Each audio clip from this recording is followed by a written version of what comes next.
Hi. Superimposed in this, you'll be able to see the original finish as compared to this. From that painted finish with multiple layers of dry brushing, I've now got a wood finish that coordinates with my floors, other flooring in the room, other pieces in the room. It's pulling all the wood tones in this room together. I cannot emphasize enough for you that there is a learning curve on this process. Anybody can learn to do it, but you absolutely must practice on something else first. And don't just watch 30 seconds of me starting a technique and going, oh, I got it. No problem, that's easy. Well, it's easy after you learn the technique, but you really need to see how I change the brush strokes, how I move with it, and the tips that I give you in the process. It will save you a lot of frustration. So now, instead of the playful piece that I had that had been done a couple of times in playful finishes, now this piece is all grown up with an elegant look and very much in touch with the rest of the setting of my house now.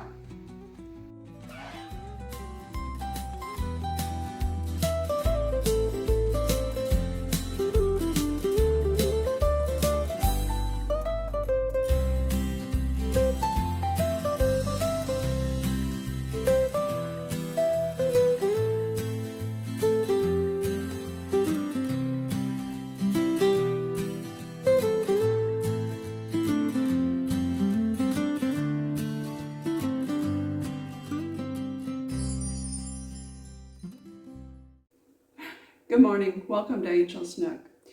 I'm about to take on this table here.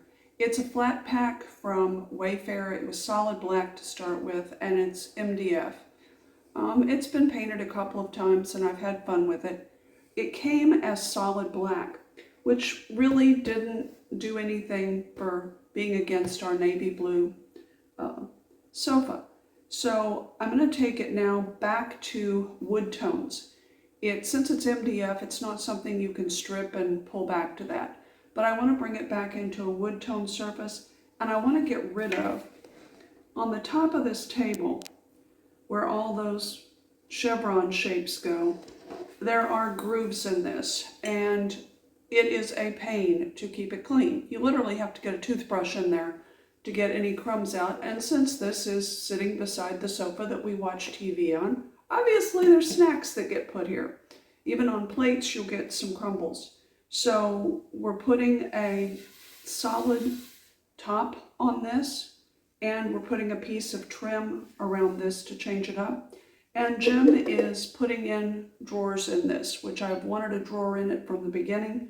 So now that it's getting redone again this time, that's what's going to be done to this. So next up, when we get done with this, it's going to have a totally different look here, and I think it will meld better with our home and the looks that we like.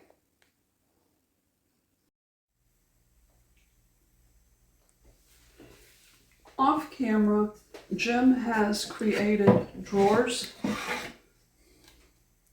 for these and cut out the space on it. And there is a flat layer of 1/4 inch plywood on the top with trim that I've taped off because I'm going to paint these legs as the next step.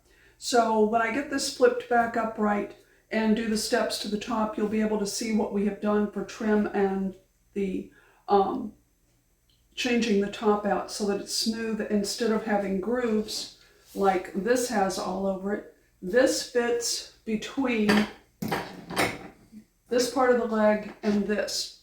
So right now, because this was a flat pack piece and it does come apart so easily, it's easier to paint this with the pieces apart and then put it all back together. But having the legs upright on here makes this easier to do.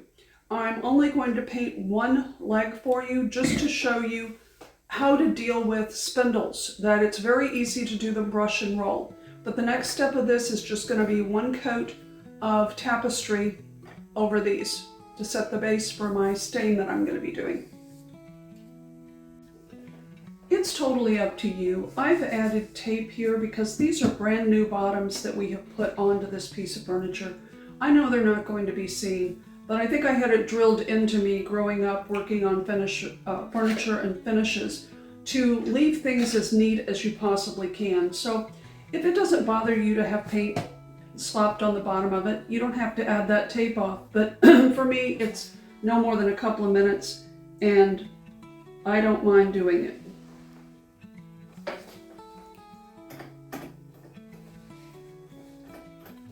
If you go horizontally around pieces like this, you easily get into the grooves and you get a really good coat of coverage that does not come off when you start to roll.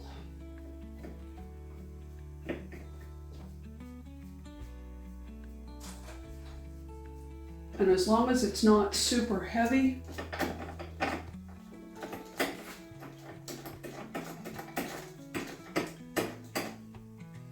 put my brush down here a minute.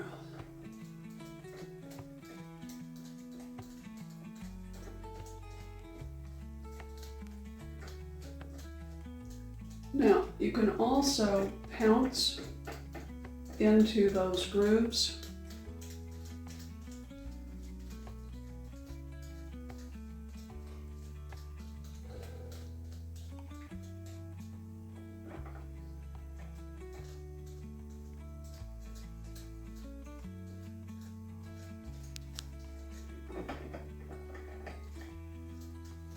I'm going back to make sure all those bubbles are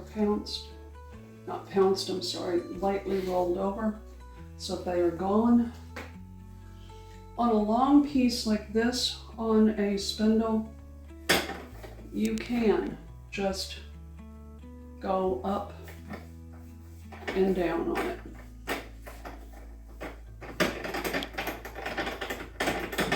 And obviously, if it's affixed like to a stairwell or stair spindles, you're going to have to move yourself and reach around to get to them. But it also works really well just to go horizontally the whole time. Because when you go horizontally, your first rolls with the brush are going to smooth out all of those without taking them off.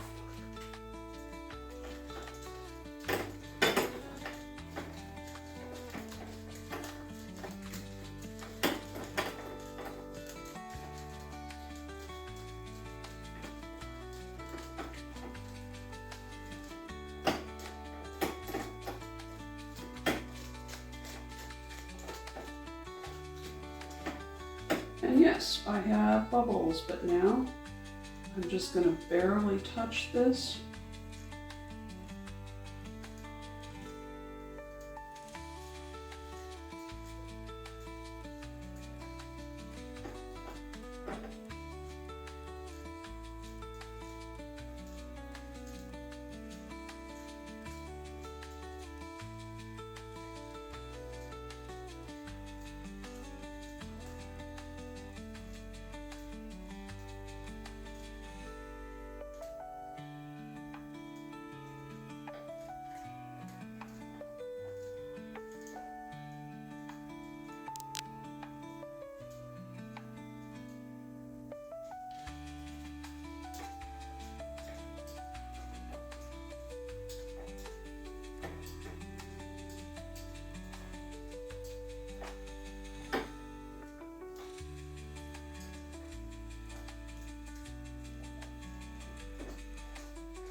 Because I'm only touching enough to touch the bubbles, I'm not going to be creating texture in this.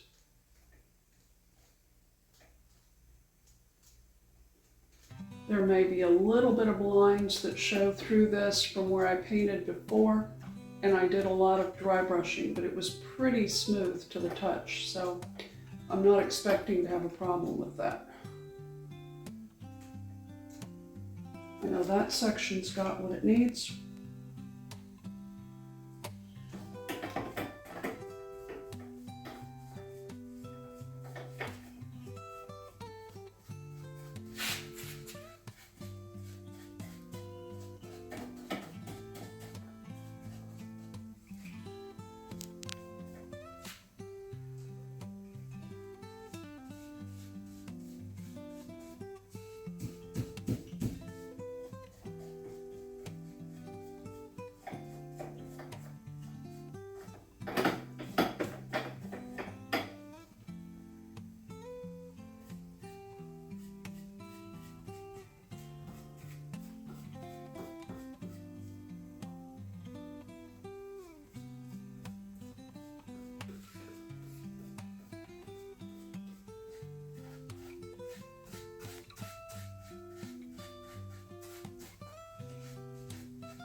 I had a small brush ready if I needed to catch any pulls in any of these grooves, but there aren't any forming.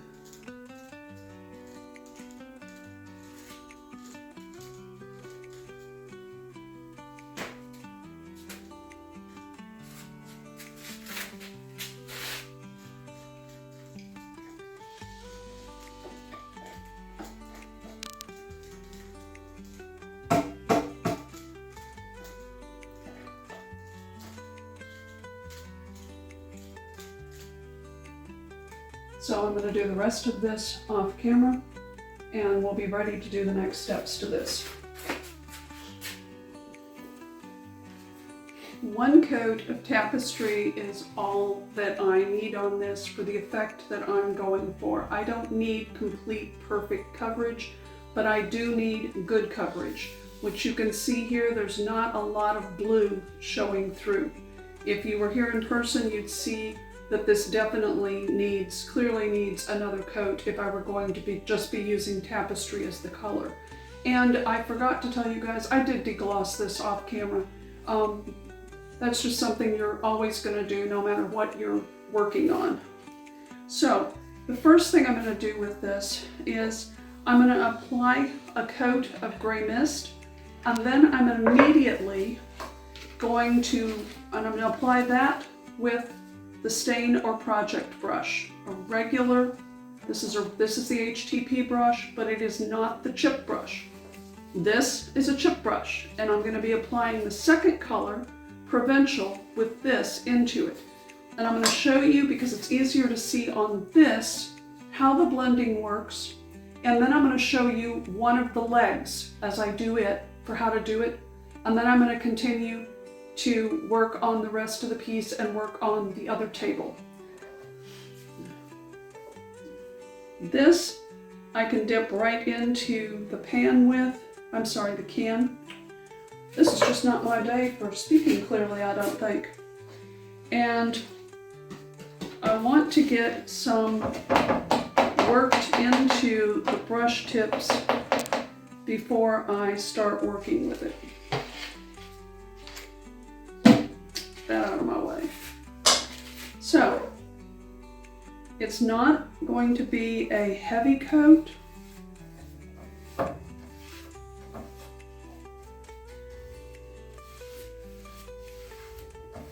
You can see I'm going sideways with my brush to get down into that groove.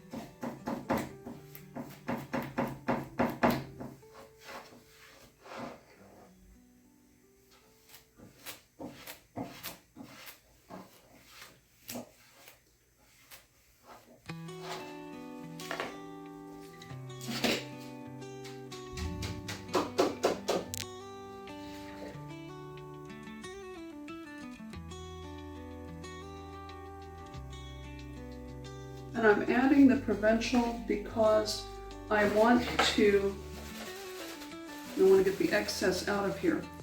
I want to warm up this piece.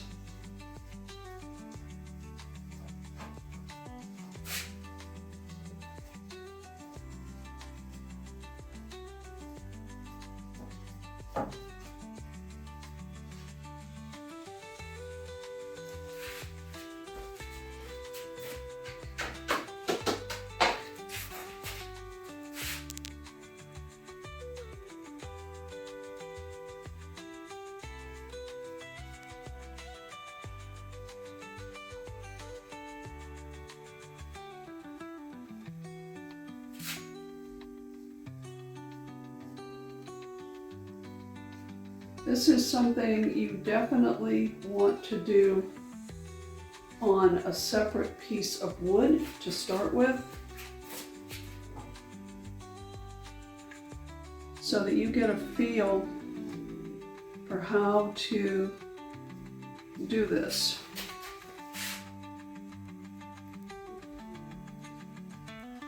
That is irritating when a chip brush bristle comes out, but you can put it back in. You can't put the bristle back in, but you can clean up the lines.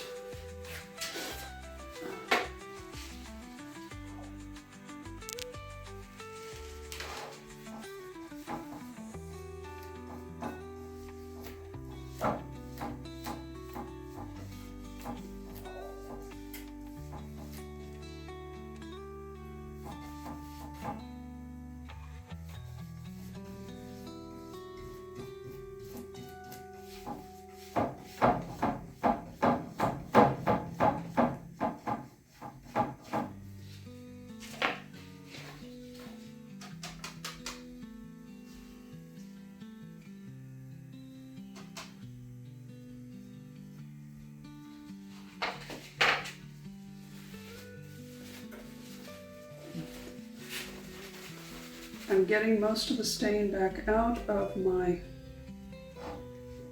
chip brush.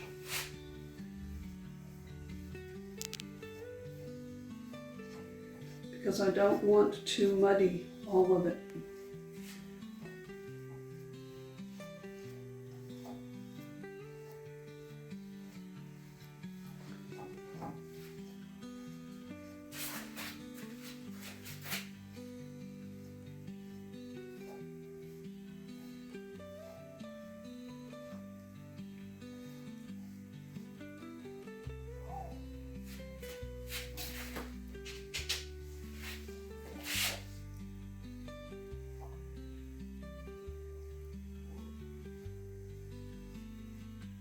And because you've got some work time with the stain, I can get little bits back on my brush, my chip brush, and work it into this where I would like it to be. I can also come back and pull more out of this and use the paper towel to get the excess off my brush. I also need to go along these edges because they'll be seen, and there's pretty much just a perfect amount of stain left in my brush to give just enough along these edges that it doesn't look just like plain tapestry. But you want to do that while it is wet.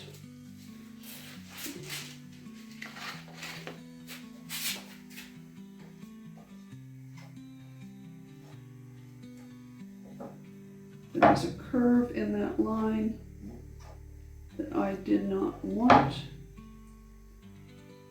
when I saw it. That's why I'm going back into it.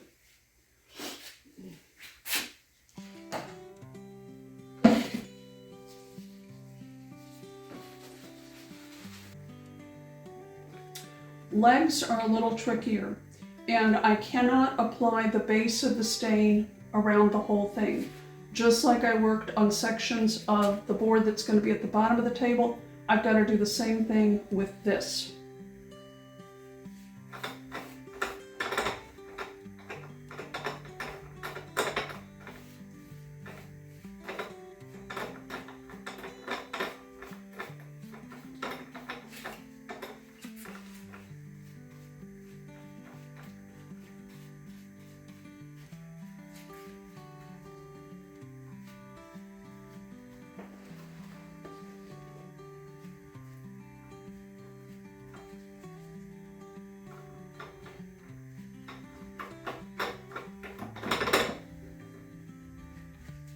And I hope you can see how I'm using the brush.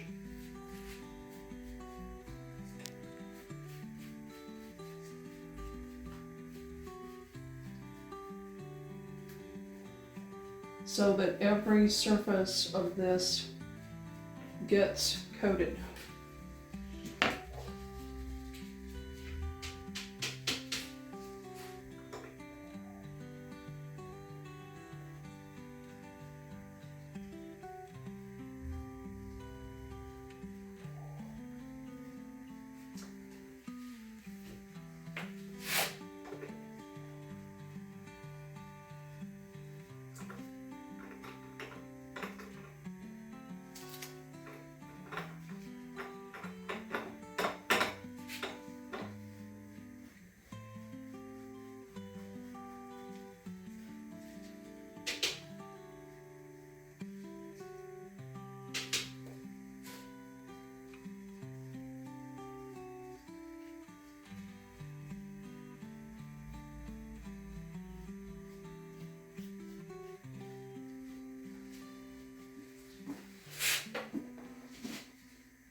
When you're working on this, you want to be careful, let's see if I can turn this for you guys, not to lap way back into where you have just done your second blending of color.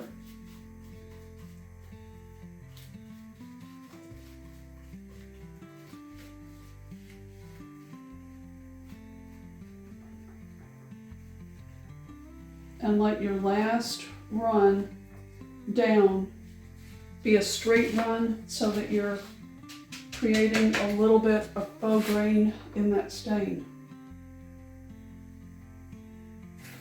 My brush is barely touching this.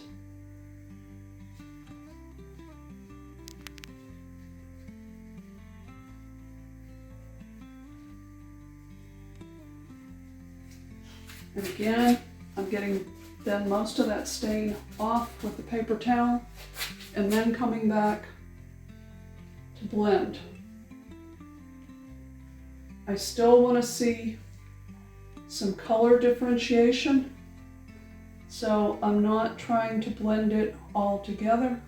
This is all, and I'm going on to the drier part of the plate to find a little bit of the Provincial stain to add a little bit more in here.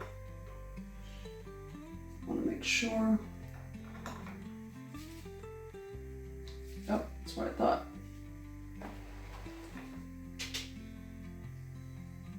And trying to make sure I'm on the camera for you guys.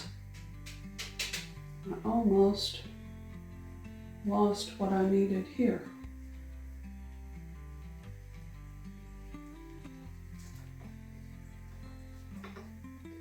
This requires practice to be able to feel how you want that finish to get on there.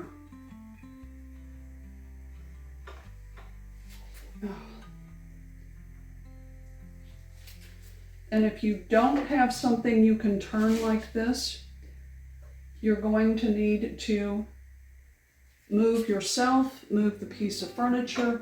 Sometimes I have to come from this side and reach in to get into something when it's not something that will move. But since this will move for me because it was a flat pack item, I'm going to take advantage of that.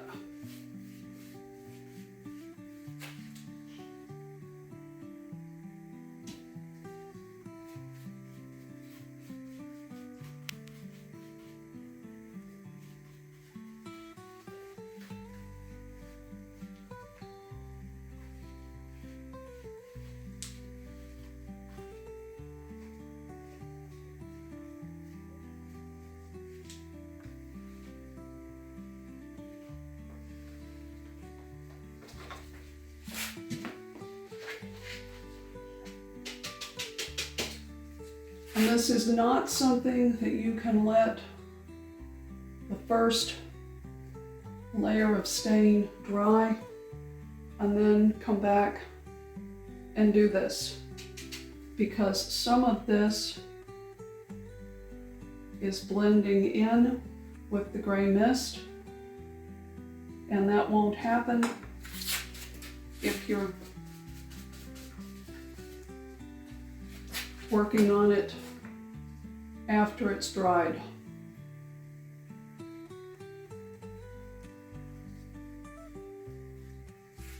Oops, sorry about that, camera.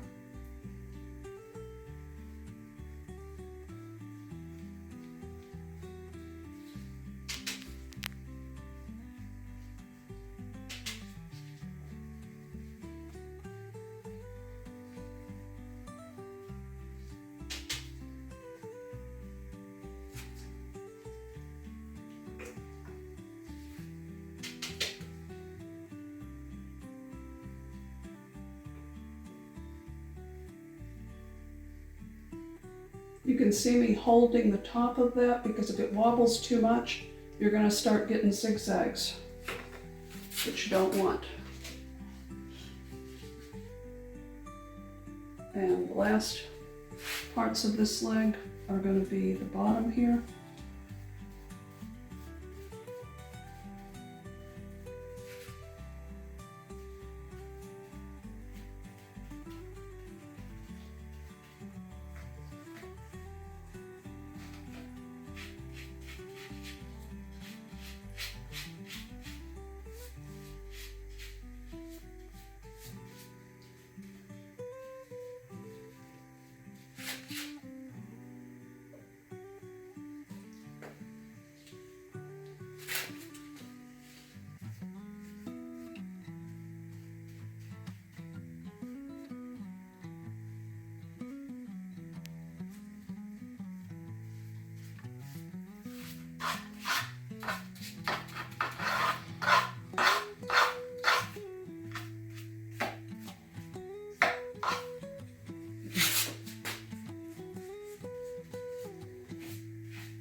I don't have to do that edge, but it's just going to look cleaner to me. I've already got it on my brush, so it's not like it's a lot of extra work to do it.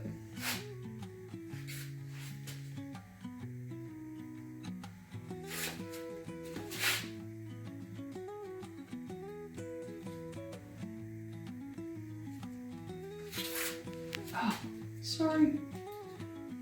Not used to working with the phone camera.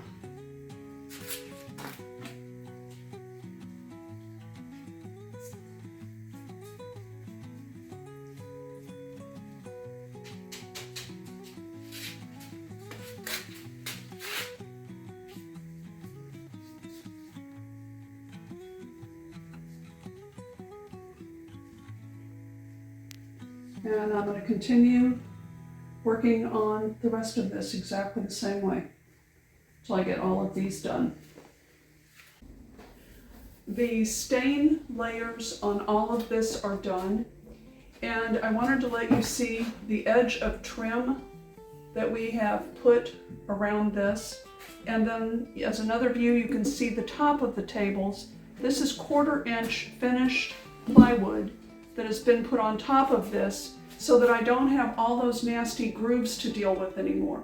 Now, my plan is to do a wash of Tapestry 1-to-1 with water over this, the top, and the drawer fronts. When I did a test piece on the side, it seems like it's going to blend in with this the way I want it to. And you should be able to see here, these side panels were purposely not fully painted because we had enough of the plywood to put new pieces in here, which was going to allow me, sorry about that, was going to allow me to do this bare wood look in those panels and on the front of the drawer. If I don't like it, I can still stain, but I may stain a contrasting color to this. I won't stain it the same because I want some depth to this piece. So that's the next step that I need to do, and I'm going to show you on one of the drawer fronts what I'm going to do with it. I am not painting these drawers.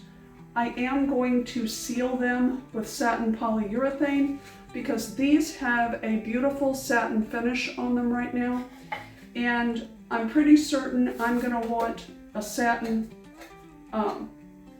top coat over the wash. I definitely will want a top coat of some kind, whether it's matte or satin, over this because the wash on its own is not enough to protect the finish so that you can clean it, or like the top of the table, I wouldn't be able to set things on it and be able to clean it regularly, which it's going to have spills on it, it's going to have things get on it because it's the table that's the tables that sit by our sofa that we sit on while we're watching TV. So the next step is going to be the wash on the top of this.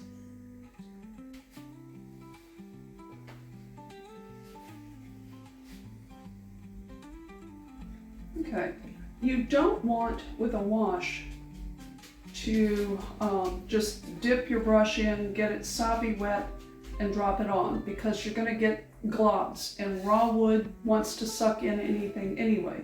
So by getting it on there, by pouncing it off, now I've also got a wet spot here that I can come across this.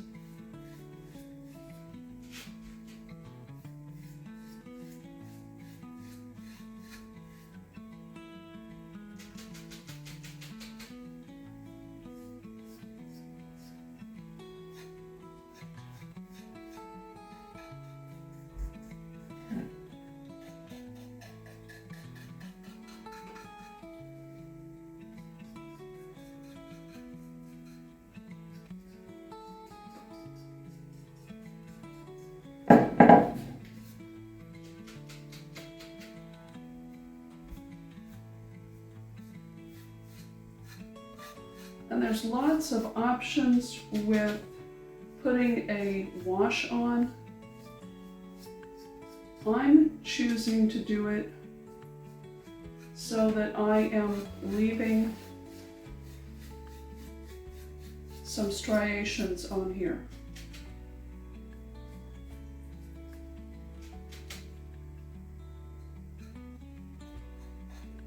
Because this is still going to be sealed with the top coat. But now I've got some highs and lows in this, just like this, only with the wash. And the only way to get that is with a chip brush. And now I'm going to stick this in here carefully and see if it's close to what I want. I'm going to step back from it off camera to look at it. I'm going to let it dry, but I think it's going to be what I want.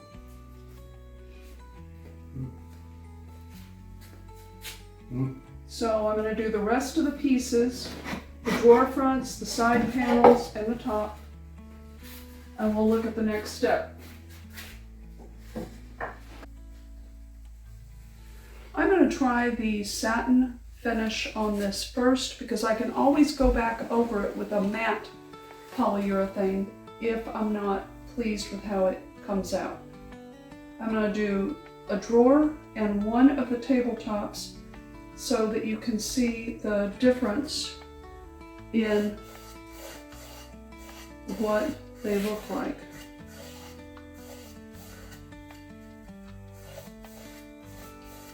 And this is a little bit rough right now because of the wash, but this will get sanded before I put another coat over it.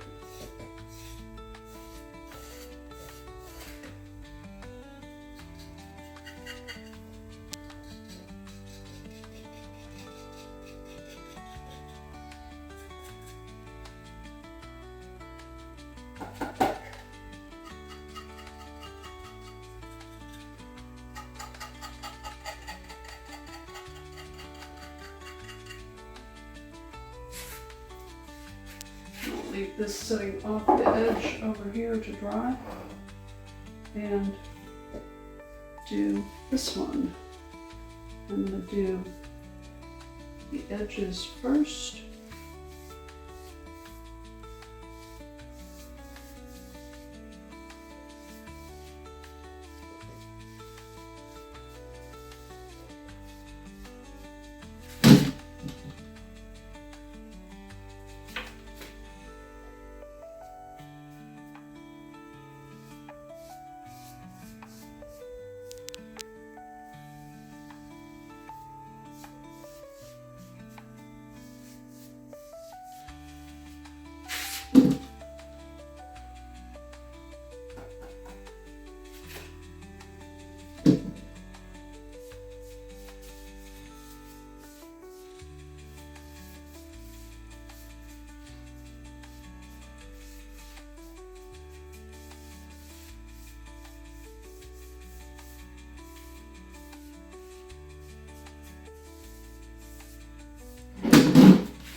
Always make sure you've got really good light, because otherwise you will miss areas.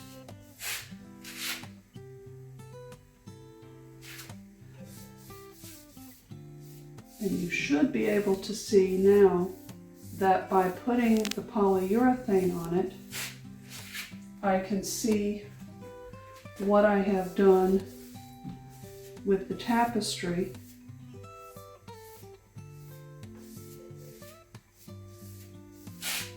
To both make this look a little richer than just the raw wood.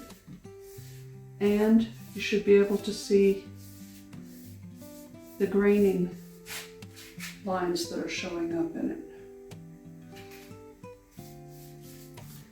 And if you also notice, I did not start on an edge.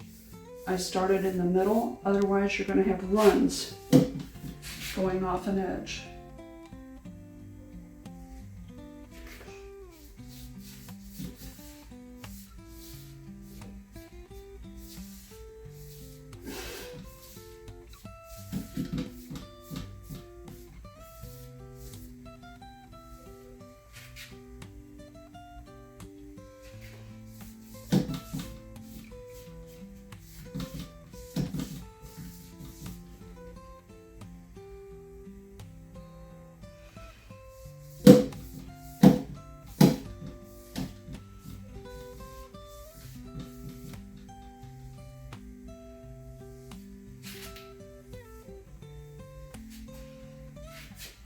Edge toward you, edge toward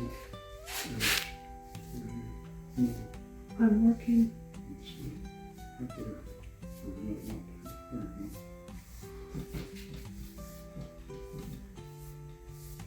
go. The next coat will catch everything.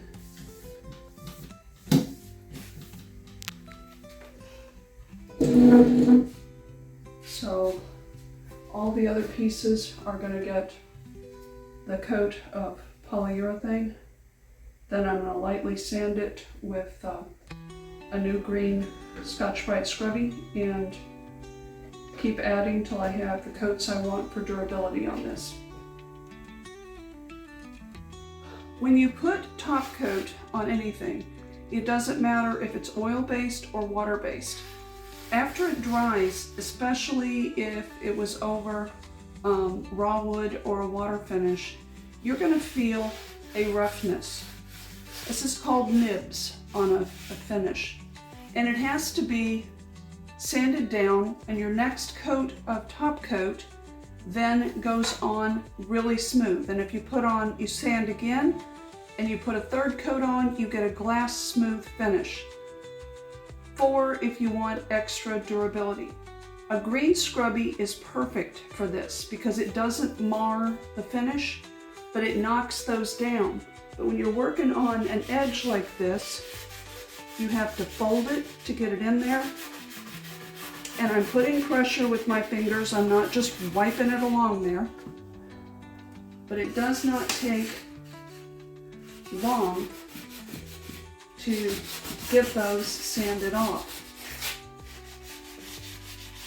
All the other pieces, except for this, have been sanded.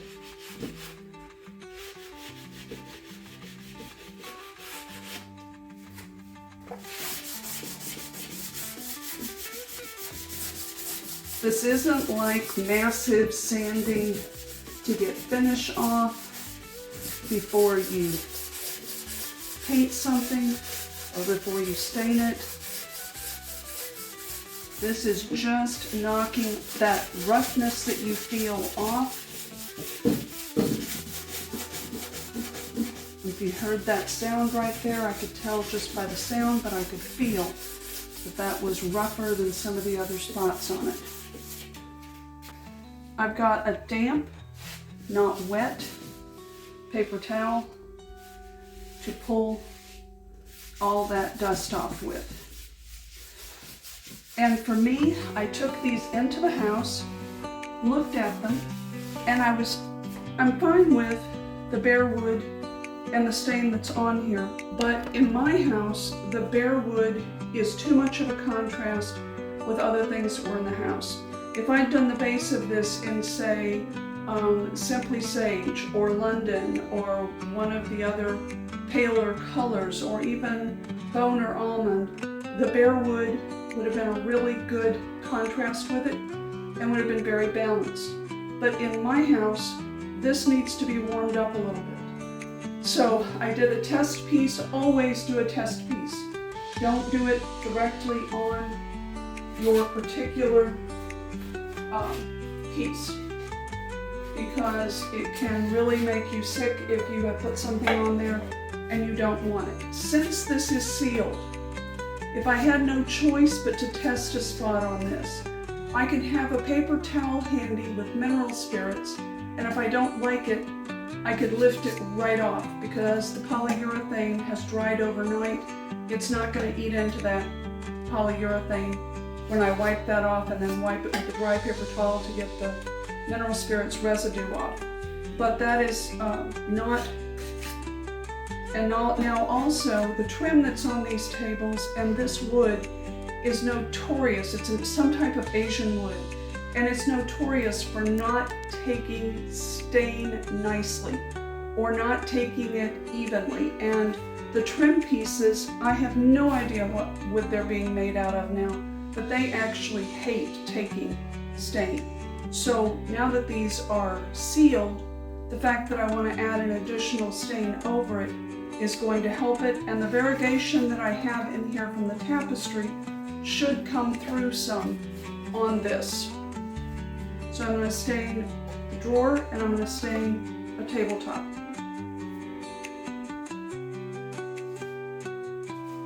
I'm going to be using Provincial because that's what I used with the gray mist on the rest of this piece.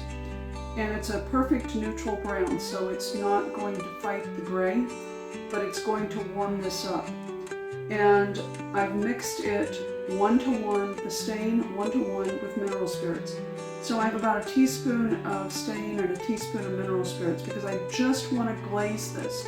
I don't want a full coverage on it, I want to glaze it. So the first thing I'm going to do are the edges.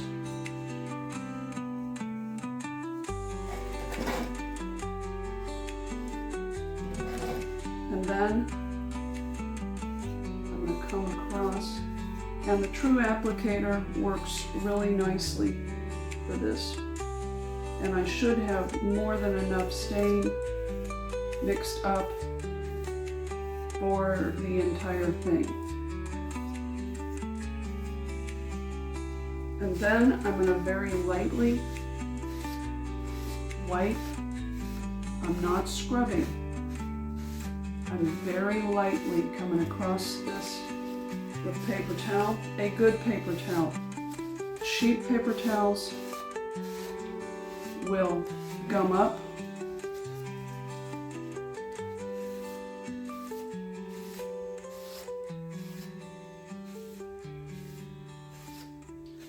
And you can't see it well, but the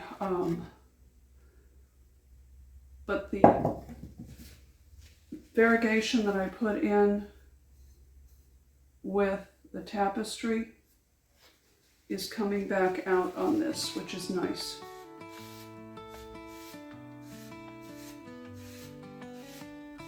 I added more back on there to get a little bit more lights and darks on this.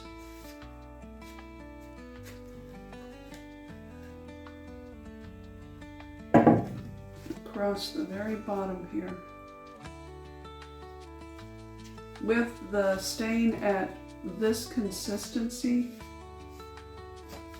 it makes it pretty easy to change up how thick or thin it is in different places.